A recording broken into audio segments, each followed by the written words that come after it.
Sorotan lain, Partai Keadilan Sejahtera mencopot Wakil Ketua DPRD Banten, Budi Prayogo, dari jabatannya. Pencopotan itu setelah terungkapnya memo Budi yang menitipkan calon siswa pada sistem penerimaan mahasiswa baru atau SPMB di salah satu SMA negeri di Cilegon, Banten. Partai Keadilan Sejahtera Banten meminta maaf atas kadernya Budi Prayogo yang mengirimkan memo menitipkan siswa agar lolos seleksi SPMB.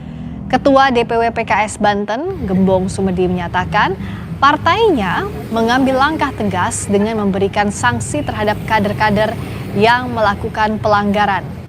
Jabatan Wakil Ketua DPRD Provinsi Banten bakal digantikan Imron Rosadi yang saat ini menjabat Wakil Ketua Komisi 5 DPRD Provinsi Banten dari fraksi PKS.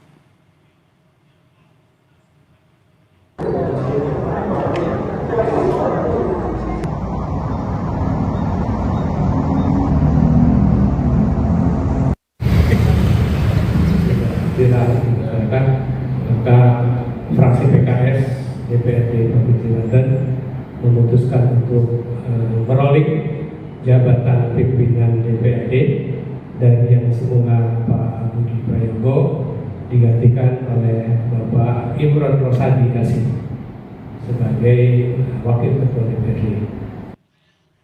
Terkait pencopotan dirinya sebagai Wakil Ketua DPRD Banten, Budi Prayogo menerima keputusan partainya.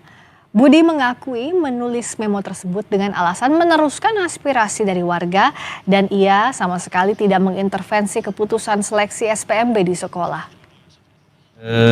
Ya seperti itu, seperti yang beredar itu. Jadi ada yang menitipkan sekolah? Iya, masih pengantar aja. Tidak ada intervensi juga? Nggak ada telepon kepala sekolah, nggak ada telepon ke dinas, nggak ada telepon ke siapapun.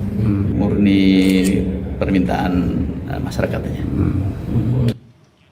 Lalu bagaimana lengkapnya soal kasus siswa titipan di SPMB ini sehingga PKS mengambil langkah tegas mencopot salah satu kadernya? Kita akan tanyakan Ketua DPW PKS Banten, Gembong Sumedi. Selamat malam Pak Gembong. Selamat malam Mbak. Saya mau tanya dulu, jadi sebenarnya kronologinya seperti apa? Temuannya itu memonya isinya apa detailnya Pak? Ya, memonya sih sebetulnya meminta agar anak ataupun calon siswa yang diusulkan itu bisa dibantu dan diterima.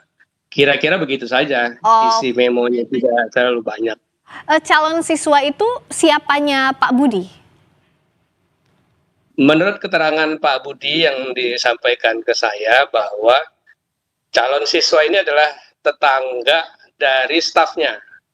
Kebetulan siswa ini termasuk yang kurang mampu, informasi Pak Budi secara ekonomi, sehingga dan di sisi lain dia ingin masuk sekolah negeri. Makanya tetangganya yang kebetulan stafnya Pak Budi itu minta tolong ke Pak Budi untuk membuat menandatangani memonya. Nah, seperti itu. Lalu kalau sebenarnya dalam proses yang benar, kalau ada siswa kurang mampu mau dimasukkan ke salah satu sekolah, apa yang PKS lihat sehingga ini dianggap menyalahi aturan yang dilakukan oleh Pak Budi? Ya, kalau memang ini siswa yang tidak mampu, kan ada jalur afirmasi ya. Jadi itu ada jalannya sendiri. Jadi tidak perlu pakai nitip-nitip begitulah gitu ya. Jadi kalau memang dia keluarga tidak mampu, tempuh saja jalur afirmasi. Kan itu ada